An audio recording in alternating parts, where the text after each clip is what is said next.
Bismillahirrahmanirrahim. Assalamualaikum warahmatullahi wabarakatuh. Pada kesempatan kali ini saya ingin menyampaikan soal dan pembahasan siklus akuntansi keuangan pemerintahan secara komprehensif. Ini sebagai wujud persiapan kita dalam rangka untuk menghadapi ujian tengah semester nanti. Adapun yang akan saya sampaikan mulai dari overview soal, soal simulasi komprehensif kemudian saya akan menyiapkan form lembar kerja dalam format Excel sehingga kita nanti akan fokus ke penjurnalannya saja Saya berharap teman-teman sudah mahir ketika sudah bisa membuat jurnal, maka bisa memposting, membuat neraca saldo hingga penyusunan laporan keuangan pemerintah. Kemudian nanti kita akan mulai penjurnalan itu mulai dari mencatat saldo awal, kemudian kita juga akan menjurnal transaksi dan membuat jurnal penyesuaian. Sedangkan untuk jurnal anggaran mungkin dalam kesempatan ini kita abaikan dulu Nah, kita langsung saja buka soalnya yang kebetulan saya satukan dengan form kertas kerja untuk kita menjurnal Di sini soalnya bisa kita lihat di sini Jadi sebenarnya kalau mau nanti teman-teman mencoba-coba sih, di sini bisa kita masukkan variabelnya Misalkan ini kita ganti angkanya jadi 2 Februari. Maka nanti otomatis angkanya akan berubah Seperti itu. Jadi kalau kita sudah mencoba satu, bisa kita coba versi yang lain Misalkan seperti itu. Ini saya kembalikan saja angkanya biar tidak terlalu besar Di sini saya overview dulu soal problem ini Sebenarnya ini bagian dari soal utuh Soal utuhnya meliputi pilihan ganda dan juga meliputi problem Untuk pilihan ganda mungkin ada 20 sampai 30 soal pilihan ganda. Sedangkan untuk soal problem untuk soal problemnya ini satu problem lengkap siklus akuntansi keuangan pemerintah. Nah, di sini ada disajikan data dokumen anggaran mulai dari pendapatan, belanja, kemudian pembiayaan sehingga ditemukan silpa atau sikpa Nah, kemudian di sini juga ada neraca saldo akhir tahun lalu yang ini akan menjadi neraca saldo awal tahun ini Tahun ini adalah tahun 2020. Nah, di sini ada aset, ada kewajiban dan ada ekuitas Kemudian di sini ada penjelasan sedikit terkait dengan saldo awal itu Nanti ini akan diperlukan ketika kita menjurnal transaksi maupun membuat penyesuaian. Nah, kemudian di sini juga disediakan daftar akun. Jadi nanti kita akan menggunakan daftar akun yang sudah disediakan ini. Kebetulan di form jurnalnya sudah saya embeddedkan dengan chart of account atau daftar akun Di sini nanti tinggal kita pilih saja. Misalkan kas. Nah, kita ketikkan kata kuncinya kas Dan ini drop down-nya tinggal kita klik, pilihannya adalah kas. Nah, kenapa kita perlu memasukkan kode akun di dalamnya? Karena supaya nanti secara sistemik Excel ini bisa mengolah menjadi laporan keuangan. Jadi nanti akan masuk ke laporan keuangan di sini kas, misalkan seperti itu. Nah, kita akan coba kita coba mulai dari pencatatan transaksi, di mana di sini transaksinya ada berapa ini? Ada 22 Jadi nanti kita akan fokus ke jurnal saja, sedangkan posting ketik account, kemudian membuat neraca saldo sampai laporan keuangan ini nanti biar by system saja. Jadi kita akan fokus ke penjurnalan baik jurnal finansial maupun jurnal pelaksanaan anggaran serta jurnal penyesuaian. Nah, kita mulai untuk pencatatan transaksi. Nah, ini di nomor 1 itu tidak perlu dibuat jurnal, tapi nanti tinggal diinput saja di laporan realisasi anggaran. Jadi nanti di plug-in saja di laporan realisasi anggaran. Sedangkan untuk di kolom anggaran nah nanti untuk realisasi terkait dengan transaksi ini. Kita mulai dari nomor 2 sekarang. Kita catat di sini nomor 2. Nomor 2, kita lihat di sini di soal mencatat buku jurnal neraca saldo awal. Nah, di sini kebetulan kita pakai Excel dan di sini sudah ada datanya. Ini tinggal kita copy paste aja Copy, kemudian kita paste special value Nah, seperti itu. Atau klik kanan, paste special value. Nah, gitu Nanti di sini akan ada akun-akunnya. Kemudian kita lanjutkan lagi untuk copy paste akunnya. Ini ada utang PFK, kemudian pendapatan diterima di muka dan seterusnya. Ini kita copy paste di sini. Nanti Berikutnya kita copy paste untuk angkanya. Kemudian yang terakhir di sini ada namanya ekuitas ya. Ada ekuitas, kita copy, kita paste di sini. Paste special value. Nah, seperti itu. Kemudian kita pindahkan angkanya ya. Kita pindahkan angkanya. Copy ya di jurnal ya. Di sini paste special value. Nah, seperti itu. Ini tidak balance ya. Karena memang sebentar, ini saya pindahkan ke kanan ya. Terus kemudian tandanya saya hilangkan negatifnya. Karena belum lengkap penjurnalannya. Ya, jadi tidak balance ya.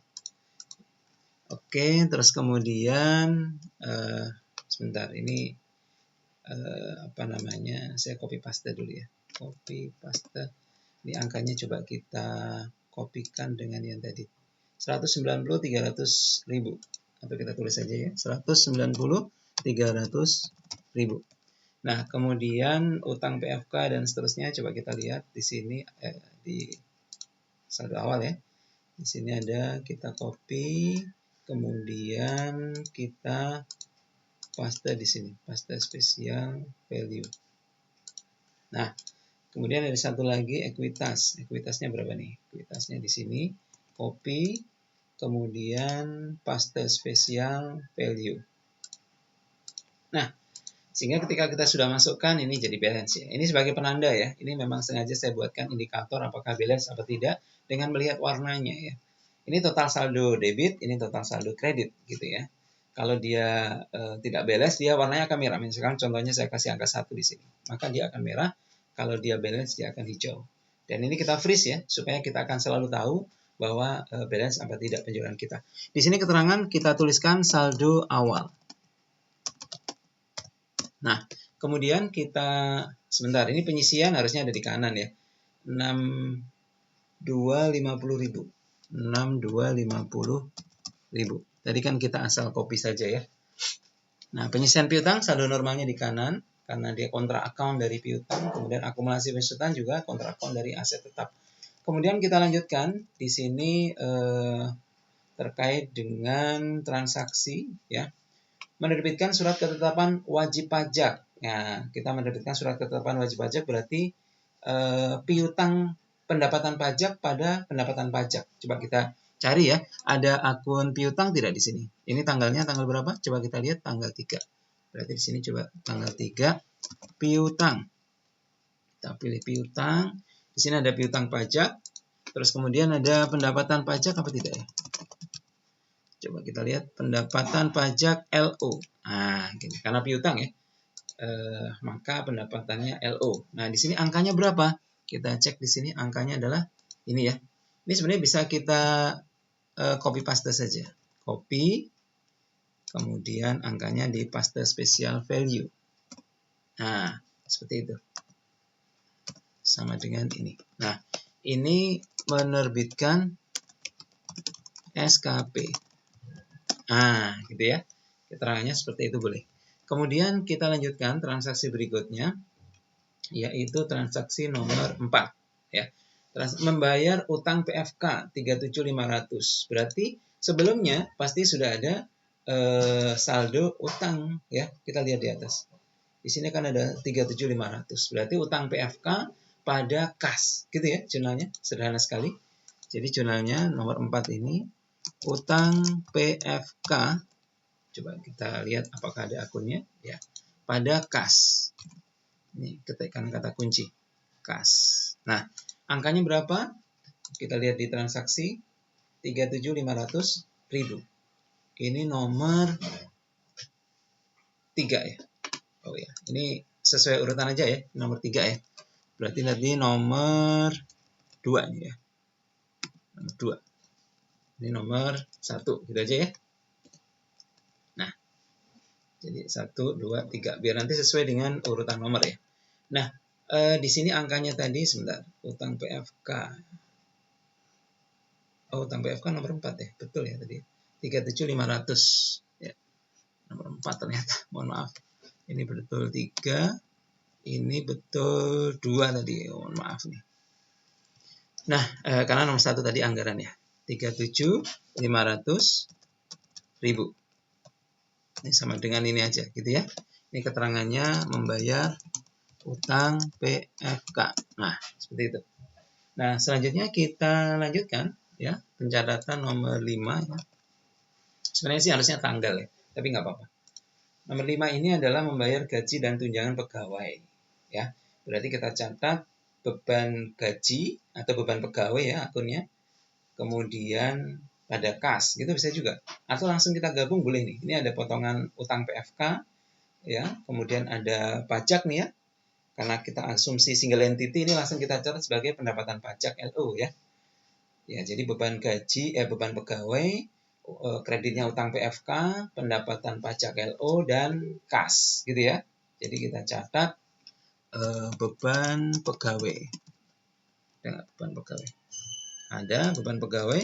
Kemudian di sini utang PFK. Sebenarnya bisa copy paste atas ya.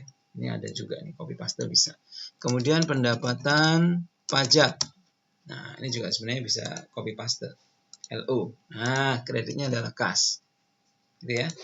Kas. Nah, angkanya berapa? Kita lihat di sini. Ya.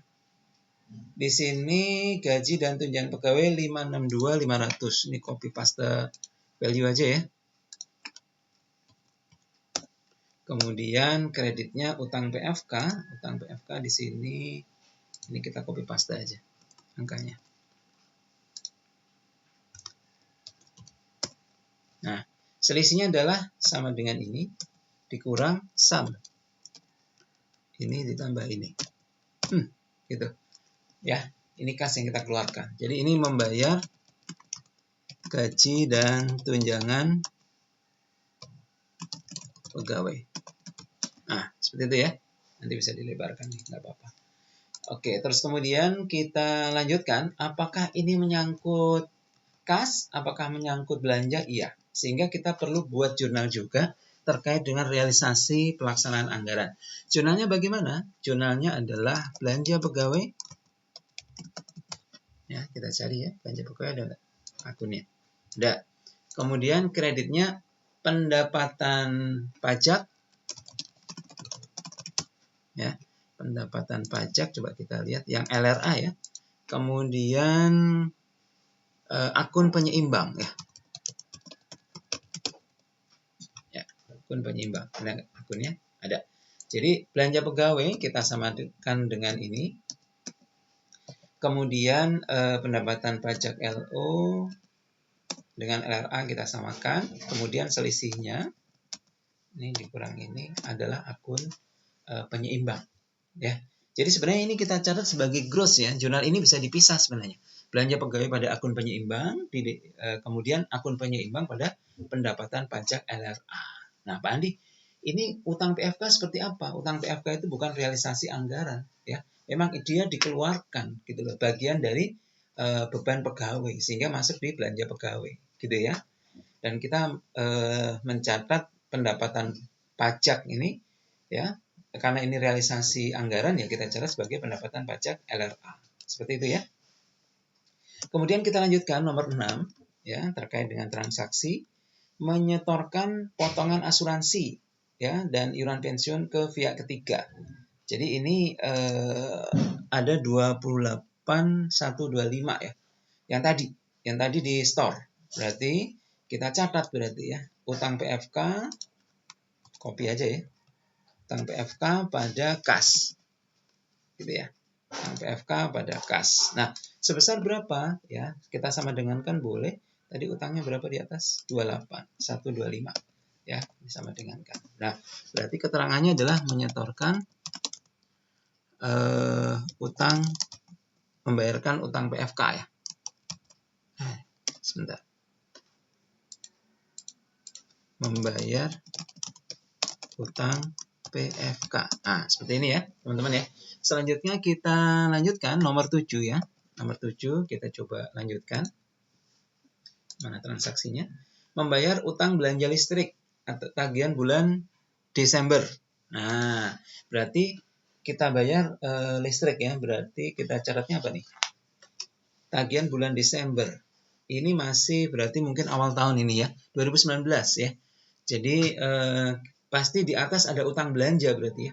Berarti utang belanja pada kas, gitu ya jurnalnya ya. Ya, saya yakin ada utang. Sebentar, di saldo awal coba kita lihat. Utang belanja, betul. 62575. Betul kan ya? 62575. Berarti jurnalnya adalah utang belanja. Ya, utang belanja di debit, kreditnya adalah kas. Ya. Nah, seperti ini ya. Angkanya ini bisa kita copy paste dari saldo awal, boleh, dari transaksi boleh. Dari transaksi saja ya. Ini saya copy paste. Copy di sini paste special value. Ya, saya menggunakan shortcut ya. Jadi kalau Ctrl V paste biasa itu kan Ctrl V. Kalau paste spesial itu ditambah tombol Alt ya. Jadi Ctrl Alt V gitu ya. Nah, di sini keterangannya adalah membayar utang belanja listrik. Nah, gitu kan? Seperti itu. Ya. Kemudian nomor 8 sekarang. Nomor 8, transaksi nomor 8 itu terkait dengan menerima kas atas pinjaman jangka panjang 500 juta. Berarti jurnalnya adalah kita terima kas kan? Ya, kita terima kas pinjaman jangka panjang. Kira-kira akunnya apa ya? Pinjaman jangka panjang itu akunnya bisa utang jangka panjang mungkin ya. Utang jangka panjang. Coba kita cari apakah ada utang atau utang dulu lah ya. Utang. Kita lihat. Utang ada utang apa saja ini? Utang jangka panjang. Ada utang jangka panjang. Berapa? 500 juta. Ini juga 500 juta. Ya. Dan di sini kita catat menerima utang jangka panjang. Nah, seperti itu ya transaksinya. Jadi kita menerima utang jangka panjang. Ya. Nah, apakah ini melibatkan kas? Iya. Apakah melibatkan akun-akun RA? Iya. Ini adalah penerimaan pembiayaan. Sehingga kita catat akun penyeimbang ya di debit, akun penyeimbang. Kreditnya adalah penerimaan pembiayaan. Ya, penerimaan pembiayaan. Ada akunnya enggak? Sebentar. Ini penerimaan pembiayaan penerbitan obligasi. Oh ya.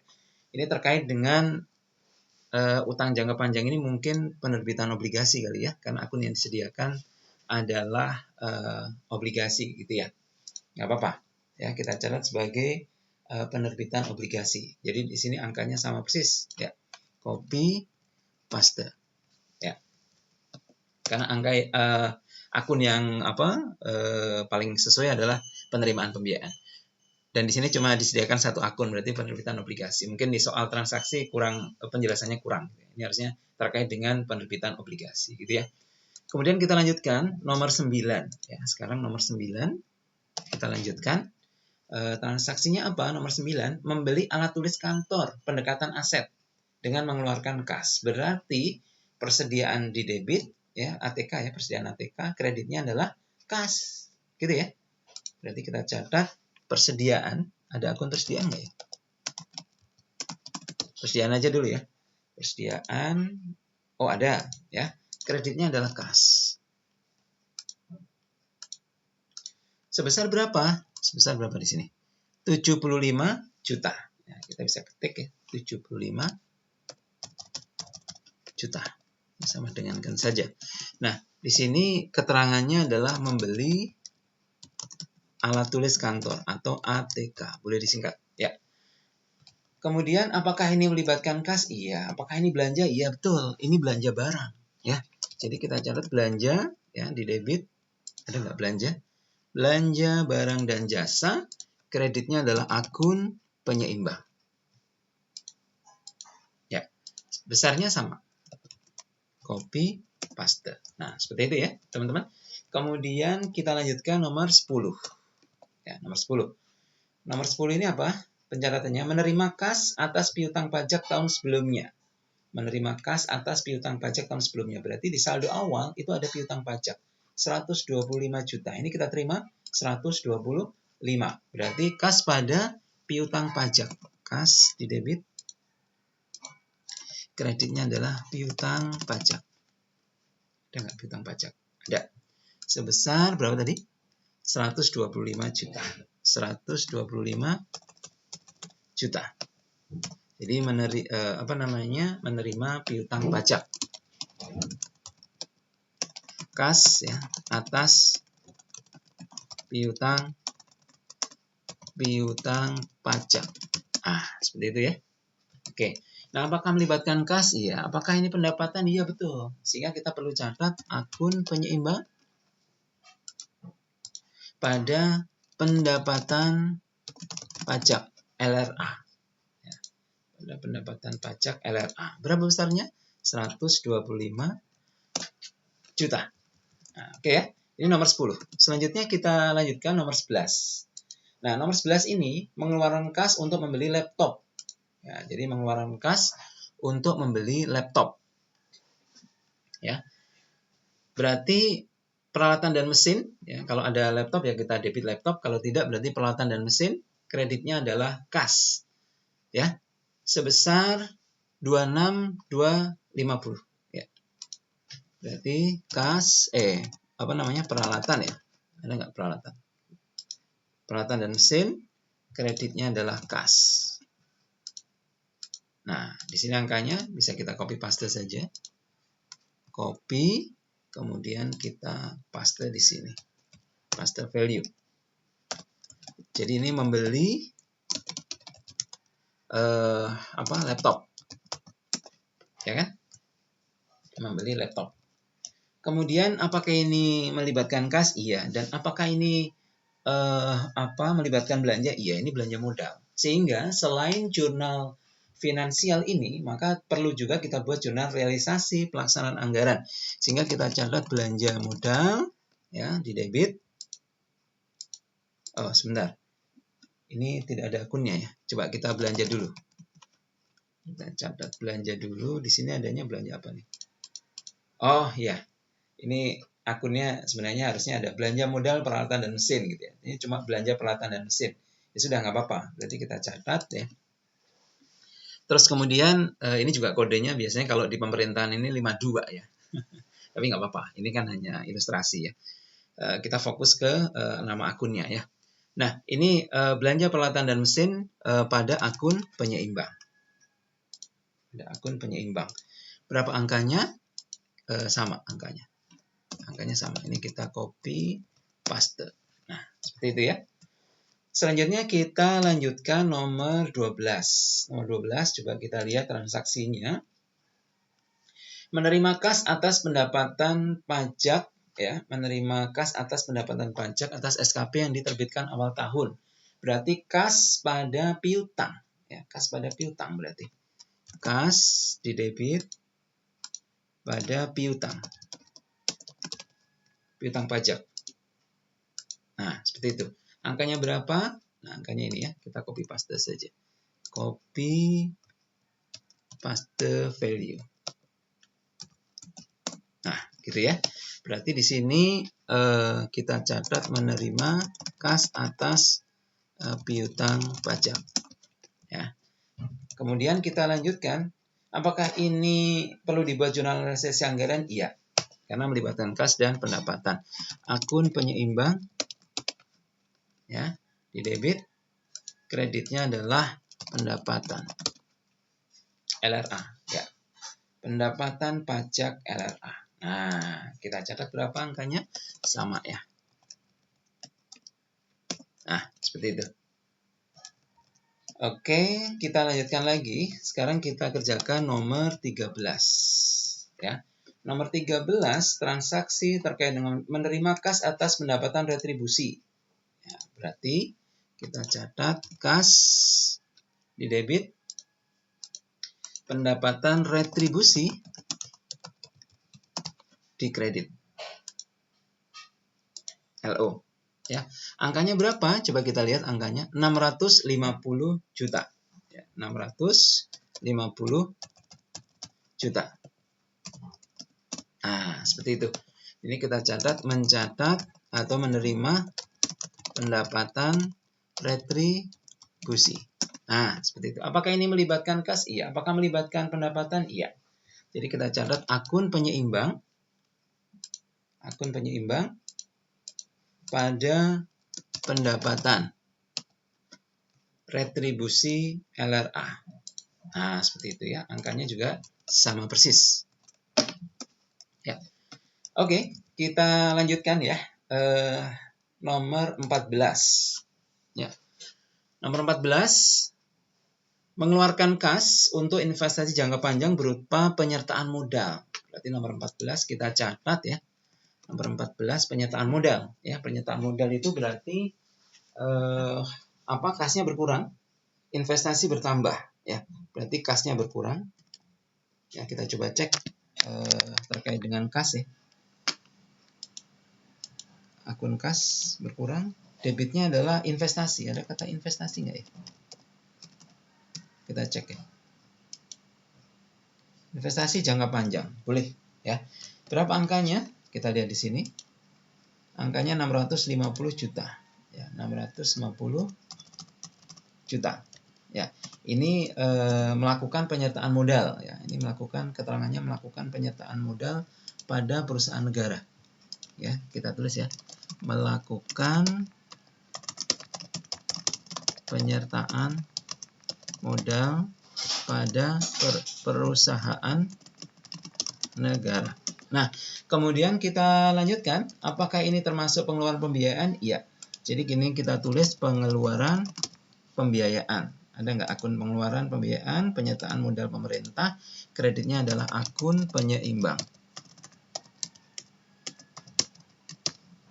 Ya, yang penting kata kuncinya saja, kita tinggal pilih. Nah, ini kita copy paste ya. Nah, ya, kita sudah sampai nomor 14 ya. Supaya durasi videonya tidak terlalu panjang, saya bagi 2 video saja ya. Nanti kita akan lanjutkan di part 2 atau bagian 2 terkait dengan pembahasan soal siklus akuntansi keuangan pemerintah yang saya sampaikan ini. Sampai ketemu lagi di video bagian kedua. Terima kasih banyak. Assalamualaikum warahmatullahi wabarakatuh.